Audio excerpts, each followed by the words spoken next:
23 years, the Knicks are finally NBA champions once again. I know Stephen A. has been watching those highlights on repeat for the last month. The ESPYs are tomorrow, and Best NBA Player is a loaded category. The finalists are NBA champion Jalen Brunson, NBA MVP Shai Gilgeous-Alexander, Victor Wembanyama, and Nikola Jokic. So can't go wrong choosing any of these guys to win this award. But who is most deserving, David? Who should win NBA Player of the Year? Okay, let's break down the category first, right? So we have Victor Wembanyama, Best Defensive Player in the Year, future GOAT trajectory type of guy. SGA, walking bucket, clutch player of the year, 30 points a game. Jokic, triple-double, 50% from the field, guaranteed, carries his team, does all those things. That's great. Only one of those dudes that is nominated performed a modern-day miracle, and that was Jalen Brunson. He brought an NBA championship to the New York Knicks. Hadn't happened in 53 years. This is unprecedented territory that we're talking about, and usually the championship is not the end-all, be-all when it comes to this. It's overall season performances. I don't think you would start a franchise with Jalen Brunson over these guys, but that doesn't matter right now. What we're talking about is what did you do that nobody else accomplished? It is you did something that we will remember forever. That's winning a championship in New York, carrying that team, being as small as you are, scoring over a guy like Victor Wembanyama on the way. You got to give this thing to Jalen Brunson. Nothing like coming to New York City and picking against Brunson in front of everyone who's going to be upset. It was a remarkable season. The efficiency level, I question it. Defense at times, you question it. If we're going to get into the nitpicking. And then the Spurs just kind of serving the series up on a platter with horrendous coaching and choke job after choke job after choke job, which limits Brunson, in my opinion, as we're trying to sort through the best four, which also limits Wemby because of how he failed to show up on the big stage. SGA just let the Spurs come in and kick him right off the dynasty block. I go to Jokic. I go to the best player on the absolute worst team. 27, 13, 10, 57% from the floor, and yet we don't even bat an eye. There was a time where numbers like that, we were throwing MVPs. We were comparing you to Oscar Robertson. It was stuff we hadn't seen before. He's made the triple-double so casual, we don't even talk about it. I think it's a little bit of disrespect. I think you can make a great case for any of the four, but I think Jokic is the guy who consistently just gets overlooked because he's not loud, he's not flashy. The rest of his team stunk and completely let him down this season. He's my guy. He's the guy.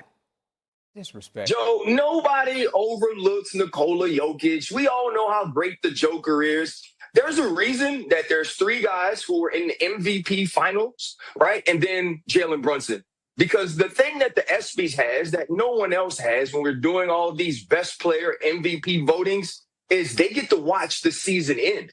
And they know that Nikola Jokic was at his house. They know that Shai Gilgeous-Alexander was at his house. They know that Victor Wembanyama was on the court and he was leading in every game. And somehow Jalen Brunson, this dude that was drafted in the second round, right? This dude that everybody said could be a 1A scorer for a championship team, found ways to win.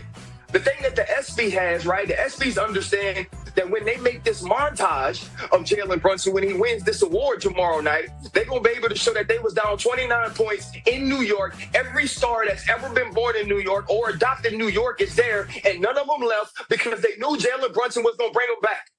It was cinematic. We talking about the Odyssey. We talking about Dune 3. They need the Knicks to that because that's what this run was about. And to finish off the run, you go to San Antonio. You're down again, and you give them 45 points. Your other guy, Cat, right, who was supposed to be the number 2, he doesn't even score 5 points in that game. OG Anunoby plays well, but it was on Jalen Brunson's shoulders. Jalen Brunson is the best player of this year's NBA season because of how he finished. This is a dude that was second team All-NBA again for the third year in a row. He averaged 26 during the season. He averaged 5 and 3 in assisted rebounds. All of those things elevated in the most important moments of the season. This team went on an epic run, and the run started with their point guard. You're down 2-1 to Atlanta. You make the change, and you rip off those consecutive games. You lose one in San Antonio, and then you come back and you make plays to end the series. This was phenomenal by Jalen Brunson. No one but him deserves to be the best player of 2026. I think you both make a great case for why the Knicks should be Team of the Year.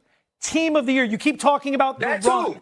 the comebacks, everything else has been great. Too. They got Team that of the year without question, player of the year. It sucks to sit here and try to knock it, but that was a team effort combined with a catastrophic choke job from San Antonio, handing them games. And oh, by the way, let's not forget the Anunoby tip-in. Like in some of the biggest moments, it wasn't necessarily Brunson. He was fantastic. But again, Jokic just casually throws up 27, 13, and 10 on a team that has completely quit on him. We don't even want to mention it. And I get it. If it's all about the playoff run, then let's talk about the team. The Knicks deserve team of the year. I don't think Brunson's the player of the year. Wait. This is more disrespectful. This is like putting Lamar Jackson at number 89 on the list. This is more disrespectful. Jokic was at home a month before those other guys were playing because he and his team had the second biggest choke behind San Antonio. They lost to Minnesota without Anthony Edwards, and he had the worst series of his career because Rudy Gobert had that man on clamps. He had that man in jail the whole time. As great as Jokic is,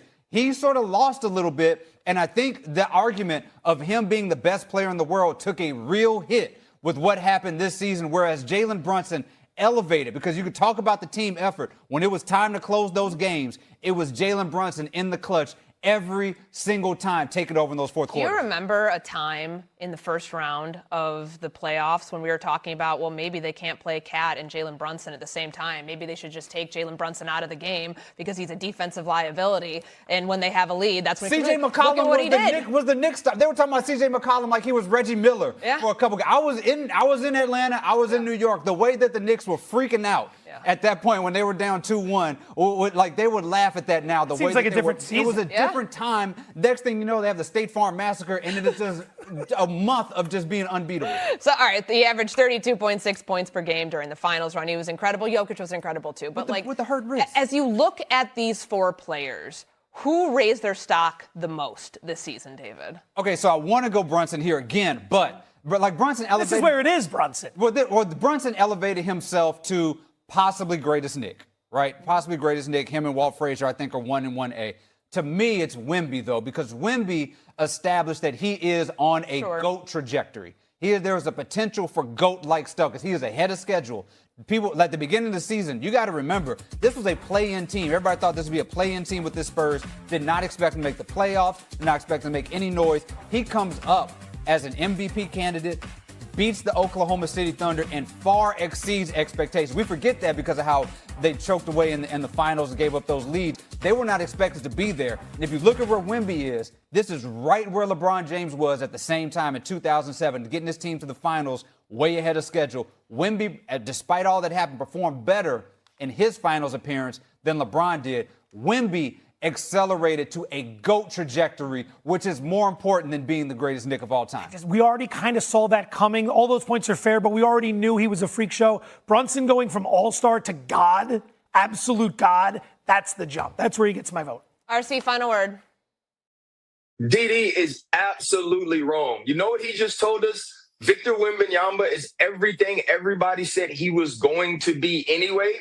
And in the most important moment, Jalen Brunson was better. This is about Jalen Brunson. You can't make a montage on social media about people saying how sorry Victor Wembanyama was. There is no montage on social media about Victor Wembanyama being called too small or too slow or can't be a one. There is people like Kendrick Perkins saying that Victor Wembanyama should have signed a 10-year, billion-dollar contract.